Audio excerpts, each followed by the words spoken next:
இந்திய ஒன்றிய அரசு கொண்டு வந்திருக்கிற வக்பு திருத்த சட்டத்தை திரும்ப பெற வேண்டும் என்கிற கோரிக்கையை வைத்து நாம் இந்த ஆர்ப்பாட்டத்தை நடத்தி கொண்டிருக்கிறோம். உணர்வு எழுச்சியான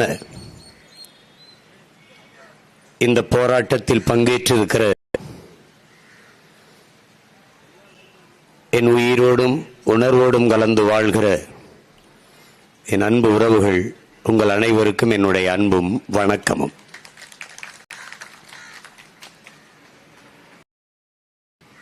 வக்பு என்றால் என்ன? அது எதனால் உருவாக்கப்பட்டது? அது யாருக்காக உருவாக்கப்பட்டது?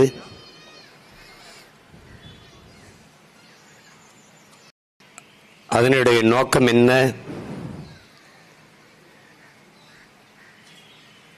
எல்லாவற்றையும் எடுத்து கூறி திருத்தத்தில் இருக்கிற பாதிப்புகள் என்ன, எதற்காக இதிலே இந்த திருத்தத்தை திரும்ப பெற வேண்டும் என்கிற கோரிக்கையை நாம் முன்வைக்கிறோம் என்பதையெல்லாம் முன்பு பேசியவர்கள் விளக்கி பேசினார்கள்.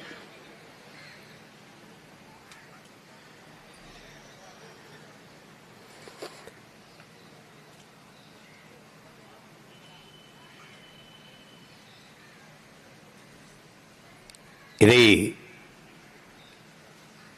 இன்று நேத்தல்ல,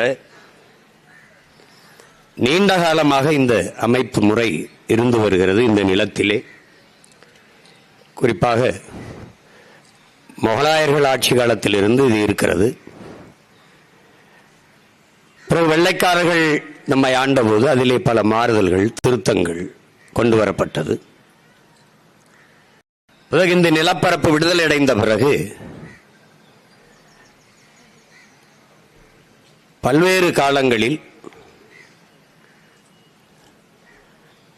திருத்தங்கள் முன்வைக்கப்பட்டு, முறையிடப்பட்டு, மாறுதல்கள் உருவாக்கப்பட்டு,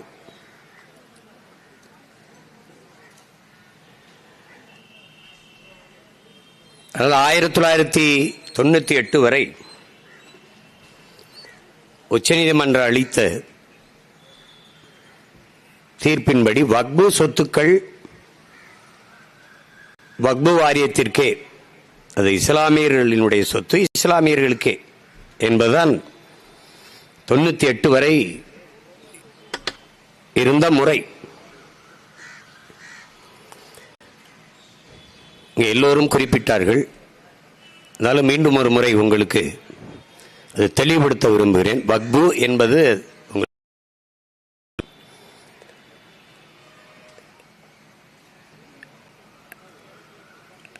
நபி பெருமானார் இந்த சொத்துக்களை பிறருக்கு விற்கவோ பிறர் வாங்கவோ கூடாது, இலவசமாக அளிக்கவும் கூடாது.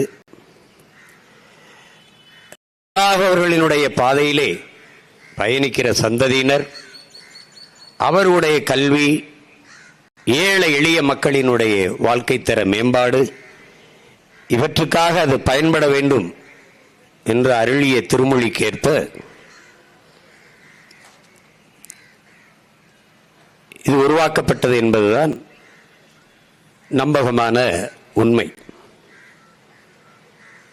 அப்ப ஏக இறைவன், அளவற்ற அருளாளன், நிகரற்ற அன்பாளன் அல்லாஹ் அவர்களினுடைய திருப்பெயரால் ஏழை எளிய மக்களுக்கு உதவுவதற்காக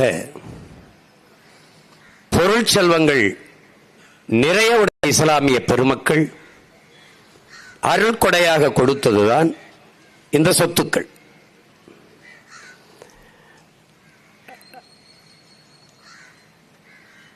அதை இரண்டு வகையாக இந்த சொத்துக்களை பிரிக்கிறார்கள். அல்லாஹ் அவர்களுக்கே கொடுத்தது, அதை வாங்கவோ விற்கவோ முடியாது. அதுபோல இரண்டாவது வகையாக அல்லாஹ்வின் திருப்பெயரால் தொண்டு செய்வதற்கு பெரும் செல்வந்தர்கள் கொடையாக கொடுத்தது. அந்த சொத்துக்களை அந்த செல்வந்தர்களின் சந்ததியினர் வழி வழியாக வருகிற வாரிசுகள் நிர்வகிக்கலாம். ஆனால் அவர்களும் அந்த சொத்து பிறருக்கு விற்கவோ கொடையாக கொடுக்கவோ உரிமை கிடையாது. அதை நிர்வகிக்கலாம்.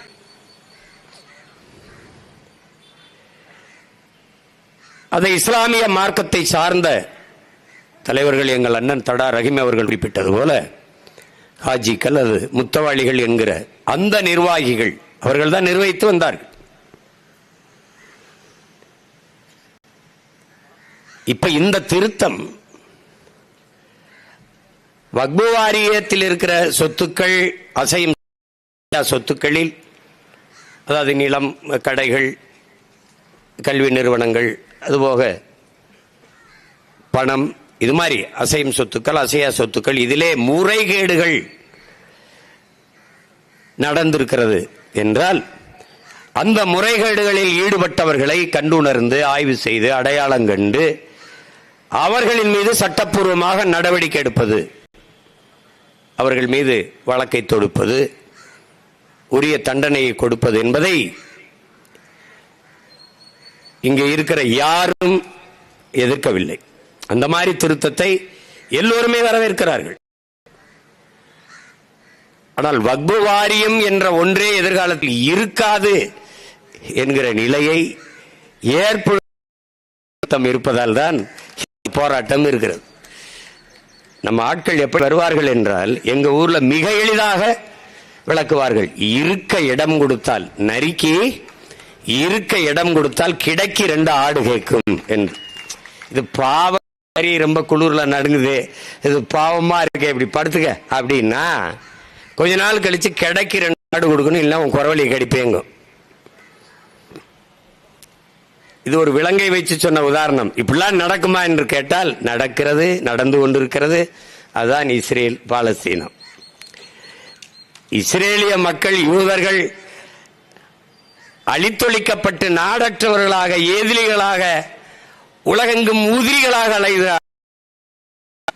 அவர்களுக்கு பாவம் தங்குவதற்கு இடம் என்று பாலஸ்தீன மக்கள் அந்த பாலைவனத்தில் 4 இளைஞர்களுக்கு இடத்தை கொடுத்தார். பாலைவன மணலை அங்கு வந்து இஸ்ரவேலின் மக்கள் என்று பைபிள்ல ஒரு சொல் வந்துருச்சு. இஸ்ரவேலின் மக்கள்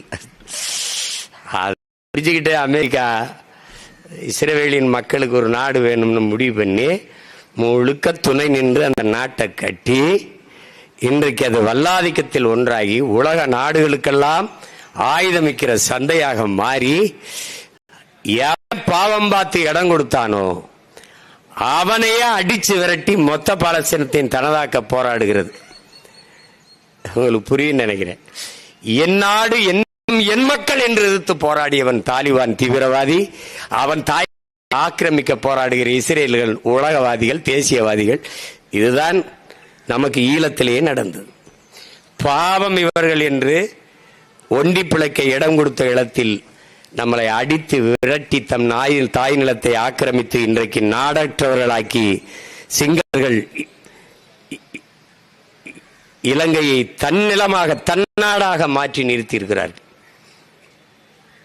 இது வரலாறுகளும் நடத்திருக்கிற, நிகழ்ந்திருக்கிற படிப்பினை நமக்கான பாடம், நமக்கான பாடம். அதேதான் இங்க இருக்கிற சிக்கல். இதில் இருக்கிற பிரச்சனைகளை நம்ம பார்க்கணும்.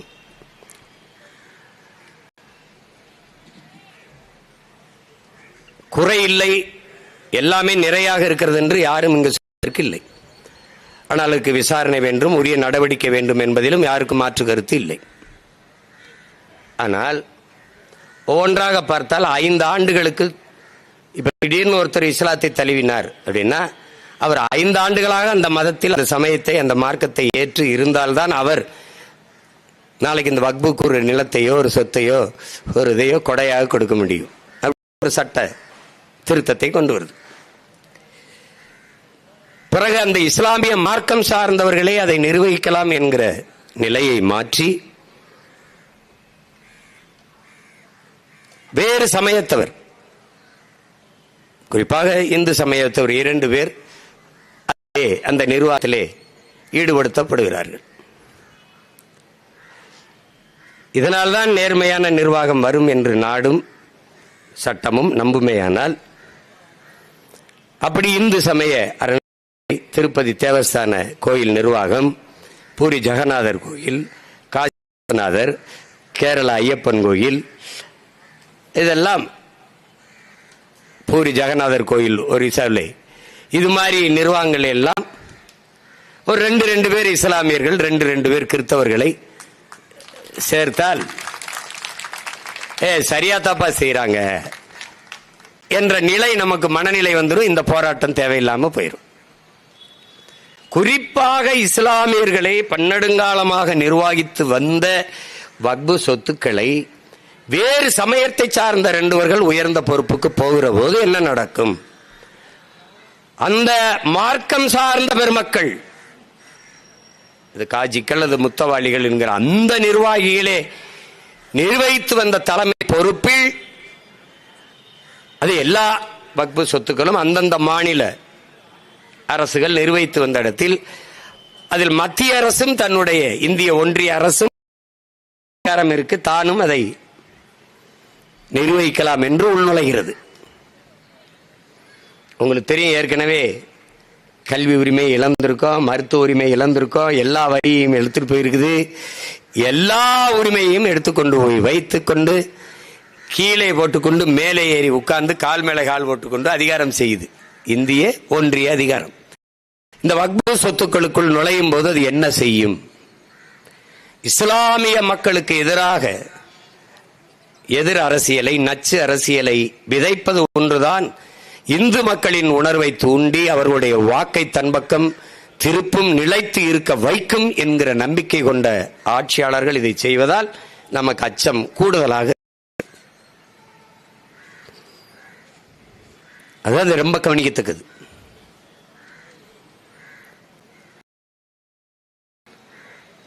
இஸ்லாமிய மார்க்கத்தை சார்ந்த பெரியவர்கள் நிர்வகித்து வந்த சொத்தை மாவட்ட ஆட்சியர், அதனுடைய துணை ஆணையர் அவர் நிர்வகிக்கலாம் என்றால், உங்களுக்கு தெரியும், இந்திய ஐஏஎஸ் ஐபிஎஸ் எல்லாம் யாருடைய கட்டுப்பாட்டின் கீழே இருக்கிறார்கள் என்பது உங்களுக்கு தெரியும். அது இந்திய உள்துறை அமைச்சகத்தின் கீழே தான் இருப்பார்கள். அப்போது யாருடைய நேரடி நிர்வாகத்தின் கீழே போய்விடும்? ஒரு சொத்தை ஒரு ஆக்கிரமித்திருக்கார் என்றால் 90 நாட்களுக்குள் வழக்கு நடத்த வேண்டும். அந்த சொத்தை அவர் பாவித்திருப்பார், பயன்படுத்தி இருப்பார், ஆக்கிரமித்து இருப்பார் என்றால் அந்த சொத்து அவருக்கே. இப்ப நம்ம இதுல உழுவனுக்கே நிலம் சொந்தம்னு கொண்டு வந்த மாதிரி 5 ஆண்டு 10 ஆண்டுகளுக்கு மேல அந்த நிலத்தை பயன்படுத்தினால் உழுவனுக்கே நிலம் சொந்தம் என்ற மாதிரி அவன் ரொம்ப நாளா பயன்படுத்தியிருக்கான், அவன் நிலம், அவ்வளவுதான். இதில் வக்பு வாரியம் தலையிட முடியாது, அரசு தலையிடும். வக்பு வாரியத்தில் இருக்கிற தலைவர்களுக்கு அதிகாரமா, அரசு நியமித்திருக்கிற தலைவர்களுக்கு அதிகாரமா, அரசு நியமித்திருக்க தலைவர்களுக்கு அதிகாரம். இந்த அதிகாரம் என்ன வேலை செய்யும்? ஏற்கனவே நிலம் கையகப்படுத்துகிற சட்டத்தை கொண்டு வந்திருக்குது. காரணம், தொழிற்சாலை தொடங்குதல், வேலை வாய்ப்பை பெருக்குதல், நாட்டின் வளர்ச்சி என்று காதுகளிலே தேனை பாய்ச்சுகிற வேலையை நீண்ட காலமாக இந்த ஆட்சியாளர்கள் செய்து வருகிறார். ஏக்கர் சிப்காட்டுக்கு 2000 ஏக்கர் கார் தொழிற்சாலைக்கு, ஹொண்டாய்க்கு, நோக்கியோக்கு, இப்படி என்றெல்லாம் எடுத்துக் கொடுக்கிற இந்த முதலாளிகள் கேட்பாரற்று இருக்கிற, அதிகாரமற்று இருக்கிற இவர்கள் உள்நுழைந்து மொத்த இடத்தையும் 38 லட்சம் ஏக்கர் இருக்கிறதா அவங்க கணக்கு சொல்றாங்க. 38 லட்சம் ஏக்கர். இப்பவே எங்க அண்ணன் ஒரு பட்டியல் சொன்னாங்க, தடாரகம் திருச்சியில். நாங்கள் திருச்சியில போய் பல இடங்கள் வக்ஃபு சொத்துக்களை ஆக்கிரமிக்கிறதை நாங்கள் போய் நின்று போராடினோம். ஆனாலும் அதையும் மீறி ஆக்கிரமிச்சுக்கிட்டு தான் இருக்கிறாங்க. அப்ப அங்கிருந்த தம்பிகள்கிட்ட, இனிமேல் இதுல ஏதாவது வேலை நடந்தா சொல்லு, நான் உடனே என்ன வண்டினா 4 மணி நேரம், இன்னொரு தினம் 1 மணி நேரம் வந்துடுறேன், நம்ம பார்க்கலான்னு. ஏன்னா ஏற்கனவே நிறைய ஆக்கிரமித்து விட்டார். அதை எதிர்த்து கேள்வி கேட்க வேண்டியவர்கள் அவர்கள் காலடியிலே அமர்ந்து இருக்கிறார்கள். இன்றைக்கு வக்பு வாரியத்தின் தலைவர் யார்? இங்க நியமிக்கப்பட்டிருக்கிறவர் யார்? நவாஸ் கனி அவர்கள். அவர் யார்? என் மாவட்டத்தினுடைய நாடாளுமன்ற உறுப்பினர், முகவை ராமநாதபுரம் மாவட்டத்தின் நாடாளுமன்ற. அவர் யார்? அவர் இந்திய யூனியன் முஸ்லீம் லீக்கின் வேட்பாளர். இந்திய யூனியன் முஸ்லீம் லீக்கு இடம் கொடுக்கும்போது ஒரு இடம் அதில் வேட்பாளரையும் திமுகவே கொடுத்துருது. புரியுதுன்னு நினைக்கிறேன் உங்களுக்கு. அதனால அதுவரை இருந்த வக்பு வாரிய நிர்வாகிகளை தூக்கிட்டு அவரை தலைவர். ஏன்? எந்த இடத்தை ஆக்கிரமிச்சாலும் கேள்வி கேட்க வேண்டிய தலைவர் தன் கைக்குள்ள இருக்கிறார், கைப்புள்ளையா இருக்கிறார். இந்த நிலையில்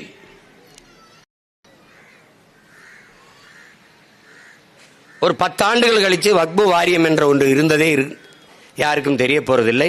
அவர்களுக்கு பல லட்சக்கணக்கான ஏக்கர் இடம் இருந்ததும் தெரிய போறதில்லை. அது முடிஞ்சிடும். இந்த பேராபத்தை உணர்ந்ததனால்தான் நாம் இதை எதிர்க்கிறோம். சட்டம் நிறைவேறிவிட்டது. நிறைவேற்றுவதற்கு முன்பே தர்க்கம் செய்து தகர்த்திருக்க வேண்டிய பெருமக்கள் வாய்மூடி அமைதியாக இருந்து விட்டார்கள். எதிர்த்து வாக்கு செலுத்த வேண்டிய பெருமக்கள் செலுத்தலை.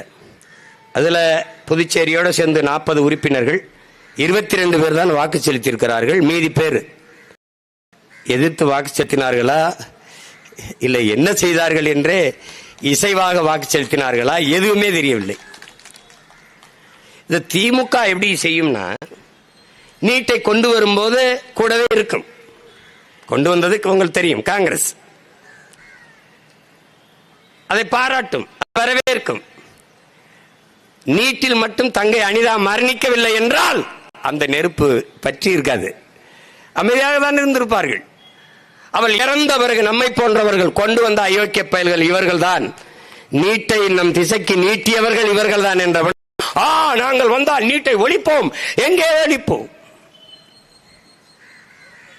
என் தம்பி மதுரை முத்து கலக்க போவது யாருன்னு ஒரு நிகழ்ச்சியில ஒரு அரசியல் தலைவர் உட்கார்ந்துருப்பாப்ல. அப்ப அந்த நெறியாளர், நீங்க ஆட்சிக்கு வந்தால் என்ன செய்வீர்கள்? நான் மதுவை ஒழிப்பேன். நீங்கள் சிரிப்பீர்கள், நம்ப மாட்டீர்கள் என்றுதான் இந்த பாருங்கள் ஒழித்து வைத்திருக்கிறேன் என்று இடுப்புல இருந்து ஒரு குவார்டர் எடுப்பாப்ல. அண்ணா அது மாதிரி இவர்கள் அது தங்கை அனிதாவின் மரணத்திற்கு பிறகு பற்றி எரிந்த பெரு நெருப்பிலை பயந்து என்ன பண்ணுகிறார்கள்? அந்த நெருப்பிலை இவர்களும் ஒளிவாய். ஐயோ, நாங்கள் வந்தால் நீட்டை ஒழிப்போம் ஒழிப்போம், ரகசியம் வைத்திருக்கிறோம். வந்த பிறகு ஒழிக்கல.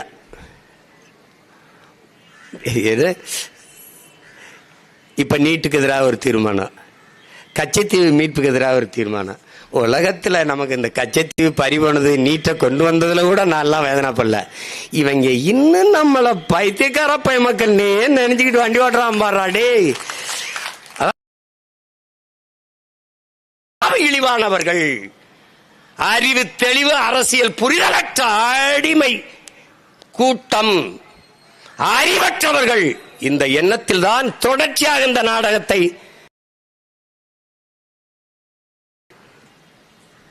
என்னைக்கு வந்து கச்சத்தீவு மீட்பு, என்னைக்கு வந்து நீட்டு தீர்வுக்கு எதிராக தீர்மானம்?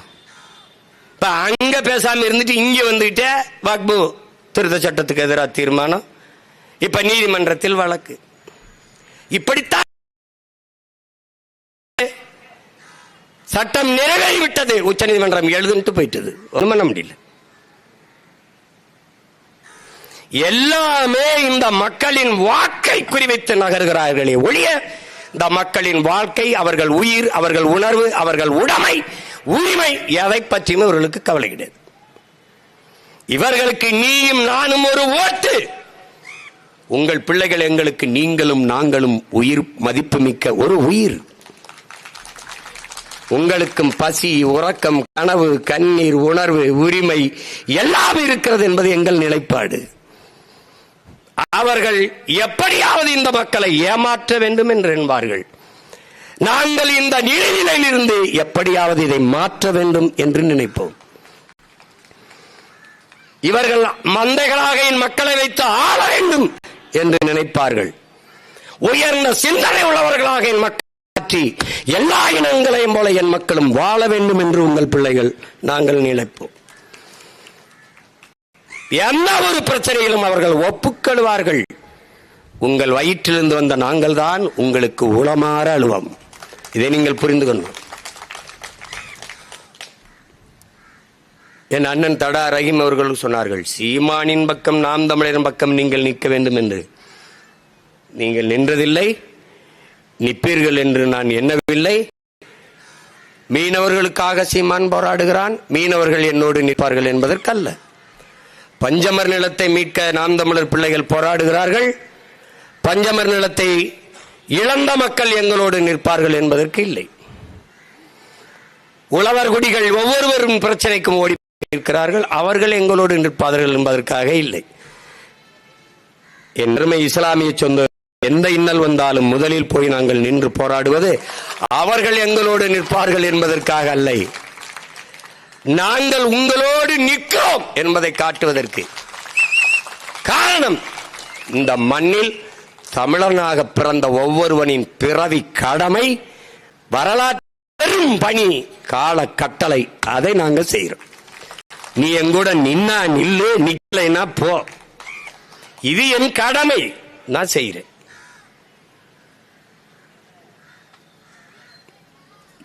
திராவிடர்களைப் போல ஏமாற்ற வேண்டிய அவசியம் எனக்கு இல்லை. என்னைய பெற்ற தாய் தந்தையரை, என் உடன் பிறந்தார்களை ஏமாற்ற வேண்டும்ங்கிற அவசியம் எனக்கு என்ன?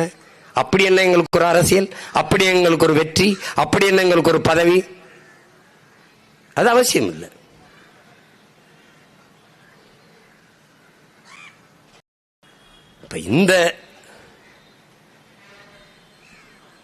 இந்த பேராபத்து இருக்கிற அந்த திருத்தங்களை குறைந்தபட்சம் அதையாவது நீங்கள் திரும்ப பெற வேண்டும். ஆனால் இவர்கள் செய்ய மாட்டார்கள். அவர்களுக்கு இஸ்லாமிய மக்களின் வாழ்க்கையும் முக்கியமில்லை, வாக்கு முக்கியமில்லை, உரிமையும் முக்கியமில்லை, உயிரும் முக்கியமில்லை. திராவிடர்களுக்கு இஸ்லாமிய கிறிஸ்தவ மக்கள் ஓட்டுத்தான் முக்கியம். அவர்களுடைய உணர்வோ, உரிமையோ, உயிரோ, வாழ்வாதாரமோ எதுவும் கிடையாது. எதற்காகவும் நிற்க மாட்டார்கள், அஞ்சுவார்கள். பறையர் பக்கம் நின்றால் அவர்களுக்கு ஒரு சிக்கல் என்றால் படையாட்சி ஓட்டு பறிபோயிருமோ, படையாட்சிக்காக பேசினால் பறையர் ஓட்டு பறிபோயிருமோ, இதைத்தான் கவனிப்பார்கள். நிற்பவர்கள் ஓட்டை குறிவிப்பார்கள். நாட்டுக்காக நிற்பவன் தான் எதை பற்றியும் கவலைப்படாமல் நியாயத்தின் பக்கம் நிற்பான்.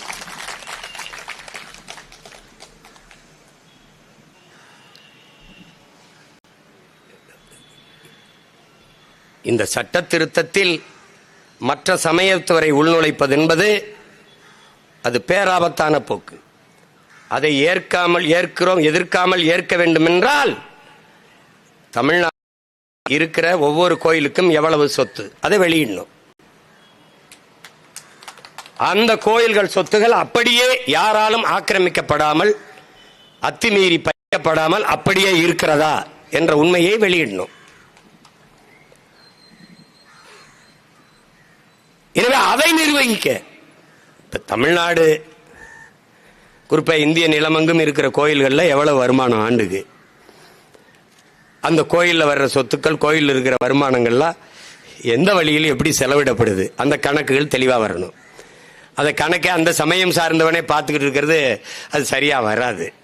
இப்போ லட்டை நீந்தான் நான் ஒரு நாள் லட்டா வராதா, இந்த கோழி குண்டாயிருமா, என்ன ஆயிரும் லட்டு? அதை யார் ஒரு நாள் உருட்டும்டா, என்ன அது ஒன்றும் கிடையாது, உருட்டு.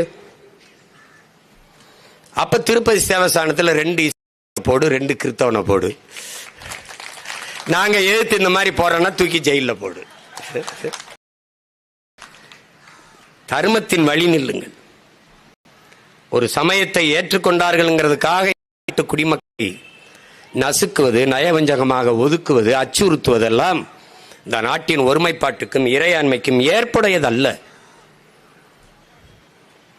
நாளை அண்ணல் அம்பேத்கர் அவருடைய பிறந்த தினம். அவர் அறிவுறுத்தியதுதான், தான் வாழுகிற நாட்டை விட தான் சார்ந்திருக்கிற மதமே என்று எண்ணிக்கொண்டு இவர்கள் செயல்பட தொடங்குவார்களே ஆனால் இந்த நாடு சுக்கு சுக்காக சிதறி போவதை யாராலும் தடுக்க முடியாது என்கிறார். மதங்களும் சமயங்களும் வழிபாடுகளும் மாறிக்கொள்ளக்கூடியது. சிலர் சிவனை வழிபடுவார், சிலர் முருகனை வழிபடுவார், சிலர் கண்ணனை வழிபடுவார், சிலர் விநாயகரை பிள்ளையாரை வழிபடுவார். ஒவ்வொருவருக்கும் ஒரு குலதெய்வம் இருக்கு. என்னுடைய குலதெய்வத்தை நீங்க எல்லோரும் கும்பிட வேண்டும் என்று நான் சட்டம் இயற்ற முடியாது. என்னுடைய குலதெய்வம் வீரமாகாளி. இப்ப எங்க அண்ணன் கதிர் ராஜேந்திரன் இருக்கிறார், அவருக்கு வேற குலதெய்வம்.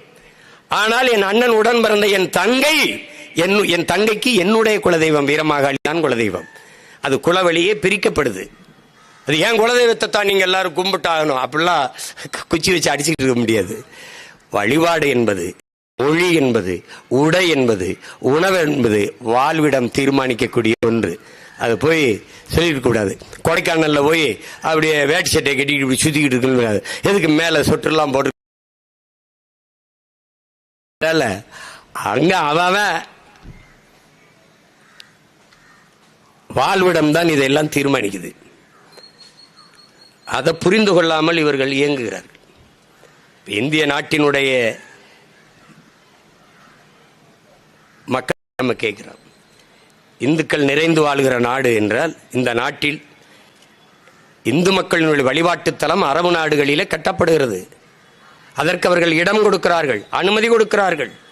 கட்டிய பிறகு நம் நாட்டின் பிரதம அமைச்சர் ஐயா நரேந்திர மோடி அவர்கள் திறந்து வைத்து உரையாற்றுகிறார்கள், அதை அனுமதிக்கிறார்கள். ஆனால் நாம் அந்த மாண்புமிக்க ஜனநாயகத்தை வைத்திருக்கிறோமா என்பதை யோசிச்சு பார்க்கணும். அதனால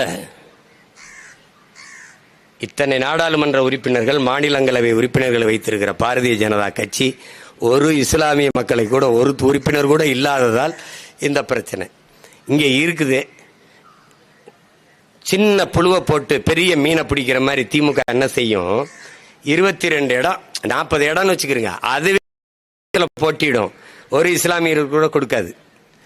தன்னோட கூட்டணி வச்சிருக்கிற ஐயா காதர் மைதன் அந்த இந்திய யூனியன் முஸ்லீம்களுக்கு ஒரே ஒரு இடம் கொடுத்துரும், அது நவாஸ் கனிக்கு தான் கொடுக்கும். அந்த ஒரு புழுவை போட்டு மொத்தம் பெரிய மீனை பிடிக்கிற மாதிரி ஒத்தை சீட்டை கொடுத்து மொத்த ஓட்டையும் அறுவடை செஞ்சுட்டு போயிடும். இதுதான் திமுக. இப்ப கேள்வி ஒரு பத்திரிகையாளர் கூட ஒரு கேள்வியாக எழுப்பினார். ஒரு தம்பி, மேற்கு வங்கத்தில் மம்தா பானர்ஜி அம்மா அவர்கள் இந்த வக்பு வாரிய சட்டத்தை, இந்த வக்பு திருத்த சட்டத்தை என் மாநிலத்தில் செயல்படுத்த மாட்டேன், செயல்படுத்த விட மாட்டேன் என்று சொல்லுகிறார் என்று.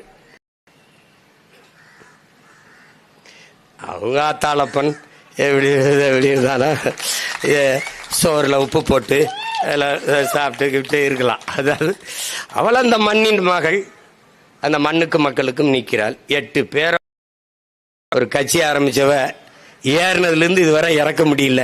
பிஜேபியும் பாடி பாக்குது, காங்கிரசும் போராடி பாக்குது, கம்யூனிஸ்டும் போராடி பாக்குற ஒற்றை பெண்மகளை கீழே இறக்க முடியலன்னா அவ அந்த மண்ணை காதலிக்கிறார், மக்கள் அவளை காதலிக்கிறார்கள். இந்த இடத்துல ஐயா முத்துவேல் கருணாநிதி ஸ்டாலின் மகன் இல்லாமல் பிரபாகரன் மகன் இருந்தால் வக்பு எதை வாரியமா வாரியா அங்கிட்டு போறியா அப்படின்னு போயிடும், அங்கிட்டு போறியா அப்படி போயா சொல்றதுக்கு துணிவு இல்லை.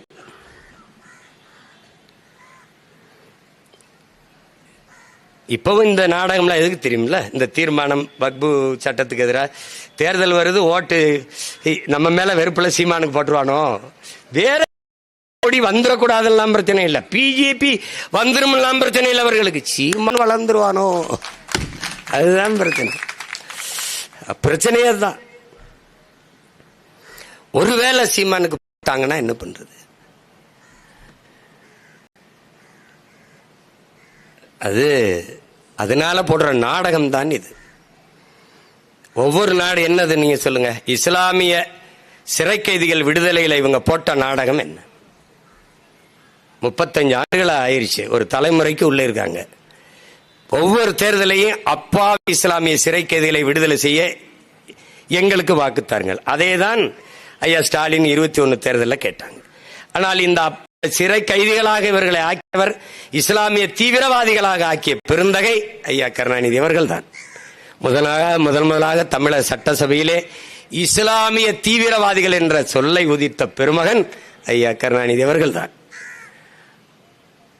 அதன் பிறகு இன்று வரை இஸ்லாமிய சிறை கைதிகள் விடு சிறுபான்மை மக்களுக்கு, இஸ்லாமிய மக்களுக்கு நாங்கள் தான் பாதுகாப்பு என்று திமுக சொல்கிறது. அதில் 100 விழுக்காடு உண்மை இருக்கிறது. வைத்து பத்திரமாக பாதுகாக்கிறது. அந்த பாதுகாப்பை அது சொல்லுது. விடுதலை செய்யாது. 3 சிறைவாசிகள், இஸ்லாமிய சிறைவாசிகள் உடல் நலிவுற்று நோய்வாய்ப்பட்டு முன்விடுப்பு தாருங்கள், எங்களுக்கு முன்விடுதலை தாருங்கள் என்று உச்சநீதிமன்றத்தில் வழக்கு தொடுத்த போது உங்களால் நம்ப முடிகிறதா? உச்சநீதிமன்றம் இவர்களை விடுதலை. தமிழ்நாடு அரசு இஸ்லாமியர்களுக்கு பாதுகாப்பு அரசு காவலர்கள் என்று சொல்கிற ஐயா ஸ்டாலின் அரசு ஒரு பதில் மனு தாக்கல் செய்து இவர்கள் எந்த மனநிலையில் சிறைக்குள் சென்றார்களோ 30 ஆண்டுக்கு முன்னாடி அதே மனநிலையில் தான் இன்றும் இருக்கிறார்கள். இவர்களை வெளியே விட்டால் நாட்டில் இருக்கிற இந்து மத தலைவர்களின் உயிருக்கு பேராபத்து. அதனால் இவர்களை விடக்கூடாது என்று பதில் மனு தாக்கல் செய்து. யாருக்காவது சந்தேகம் இருக்க? ஆனால் எனக்கு தெரியும், உங்களுக்கு தெரியும், இங்க இருக்கிற என் இஸ்லாமிய சொந்தங்களுக்கு தெரியுமா? தெரியும். ஆனால் இதை பேச மாட்டார்கள். இஸ்லாமிய மக்களுக்காக தன் வாழ்வை திருமணம் செய்து கொள்ளாத ஒரு புரட்சியாளனாக வாழ்ந்து மறைந்த பழனி பாபாவையே மறந்துவிட்ட சமூகம் இது. நீ என்ன பேசுறடி? இனி அவனை போல ஒரு தலைவன் இனி பிறக்க போறதும் இல்லை, நீ பிறந்தாலும் வரப்போறதும் இல்லை. அப்படி போர்க்குணம் மிக்க ஆர்ந்த ஒரு மகன் வாய்ப்பில்லை.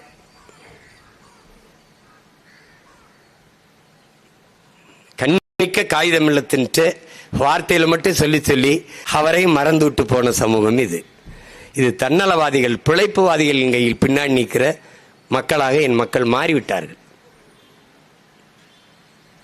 இப்பவும் என்ன செய்கின்ற? இப்பவும் அவர்கள் ஓட்டு போட்டால் பிஜேபி வந்துடும், அவர்கள் ஓட்டு போட்டால் பிஜேபி வரும். அவர் அது வல்லடா பேச்சு. நீ என்ன பண்ண? அதான் பேச்சு.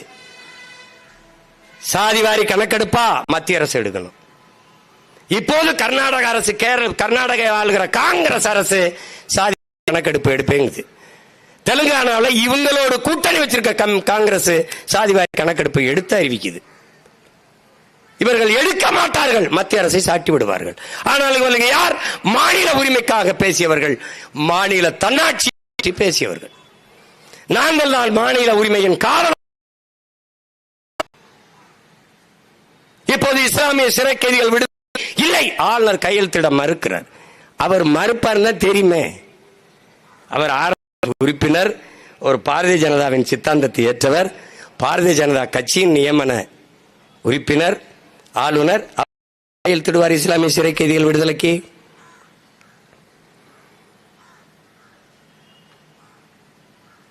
நீட்டுத் தேர்வை ஒழிப்பேன் என்பது நாங்கள் காங்கிரஸ் கட்சியின் தலைமையிலான எங்கள் கூட்டணி வந்திருந்தால் ஒழித்திருப்போம் என்பது.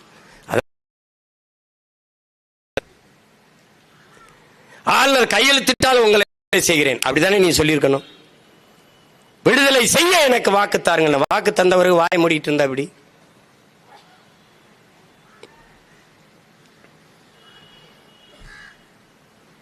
இல்ல, இதுல இருக்கிற பேராபத்தான வரைவுகளை நாம் குறிப்பிட்டு பேசணும். ஊடகவியலாளர்கள் நேர்காணல் கொடுக்கும் போதும் நான் அதை குறிப்பிட்டு சொன்னேன். திருத்தம் கொண்டு வந்தீர்கள், அந்த திருத்தையும் கொண்டு வாருங்கள். அப்படி வக்பு வாரிய நிர்வாகத்துக்குள் 2 இந்து சமயத்தர் உள்ளே இருக்கலாம். இந்து வழிபாட்டு தலங்களின் சொத்துக்கள் நிர்வாகத்தில் இஸ்லாமியர் 2 பேர், கிறிஸ்தவர் 2 பேரை அங்கே நியமியுங்கள். இந்த போராட்டத்தை நாங்கள் கைவிடுகிறோம், இந்த கோரிக்கையை கைவிடுகிறோம். அது பிரச்சனை இருக்காது. 403 இடம் உத்தரப்பிரதேசத்தில்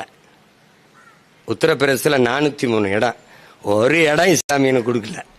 நீ என் நன்மைக்கு பேசுவாயின்னு நான் நம்பணும்னா எப்படி சொல்லுங்க? அந்த கதை தான். இந்த 2 அணில் அடிச்சுக்கிறது, சண்டை. அது 4 அணில் அடிச்சுக்கிறது. அதில் ஒரு அணில் சொல்லுது, நான் ரொம்ப அறிவாளி, இவன் முட்டாப்பை, இவனுக்கு ஒன்றும் தெரியல, சொன்ன கேட்க மாட்டேறான்னு. ஒரு அணில் சொல்லுது, இவன் 3 பேரும் அறிவிட்டவன், நான் தான் புத்திசாலி, அப்படின்னு அது சொல்லுது. இன்னொரு அணில் சொல்லுது, இவன் ரெண்டும் ஒரு தற்குறிப்ப, ஒன்றும் தெரியல, நான் தான் அதில் ரொம்ப பெரிய புத்திசாலி, நான் தான் உயர்ந்த சொல்லுது. இப்படி ஒன்று அடிச்சுக்கிறது. நாட்டில் ஒரு குரங்கு நாட்டாமல் இருக்கப்பல, அவர்கிட்ட இவர் போகிறாங்க, 4 பேரும் பஞ்சாயத்துக்கு போகிறாங்க.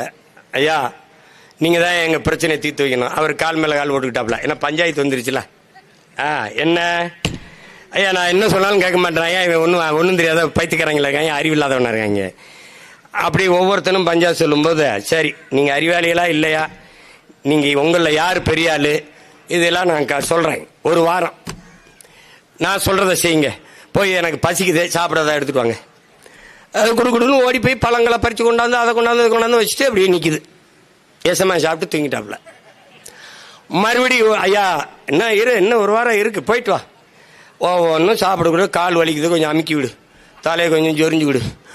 எல்லா வேலையும் இந்த அணில் செஞ்சுக்கிட்டே இருக்குது. இந்த குரங்கு படுத்துக்கிட்டு நல்லா ஒரு வாரம் சாப்பிட்டு இன்னைக்கு ஒரு வாரம் முடியுது, ஐயா சொல்ல போறாருன்னு ஏசமா அங்கே வர்றாரு. அப்படி வந்து அப்படி உட்கார்ந்துருக்காப்ல. இது ரெண்டு இந்த 4 நம்ம உட்காந்துருக்கோம்ல, அதே மாதிரி உட்காந்துருக்கு. அவர் சொல்றாரு, என்ன சமான்னு, நீங்கள் 4 பேருமே பைத்தியக்கார போயில, நான் தான் பெரிய ஆள், உங்கள் 4 பேரையும் விட எப்படி சொல்றீங்க அப்படின்னு. ஒரு வேலையும் செய்யாம உங்கள் 4 பேரையும் உழைக்க வச்சு உட்காந்து சாப்பிட்டுக்கிட்டே இருந்தேன்லடா. டேய், நான் நண்டா பெரிய. இப்படித்தான் நம்ம எல்லாம் தீரான் தமிழம் பூரா. இந்த பஞ்சாயத்து பண்ணுற குரங்கு இருக்கு பாரு, குரங்கு நல்லா உட்கார்ந்த இடத்துல சாப்பிட்டுக்கிட்டு, இனிமேலாவது ஏதாவது விழிப்புணர்வு பெற்று எழுறதுக்கு பாருங்க. புரியுதா? இந்த சட்டத்தை எல்லாம் திரும்ப பெறுவாங்க, திருத்துவாங்கன்னு நம்பிக்கை இல்லை. ஆனால் இந்த அதிகாரம் நம்ம கைக்கு வந்துச்சுன்னா அது செயல்படாது. அவ்வளவுதான் நம்ம செய்ய முடியும். அம்மா மம்தா சொன்னதை நம்ம சொல்ல முடியுமா? முடியாதா? முடியும். அவ்வளவுதான். அதுக்கு என்ன செய்யணும்? கடுமையா உழைக்கணும், வெல்லணும், தமிழ் தேசிய அரசை மலர செய்யணும். அவ்வளவுதான்.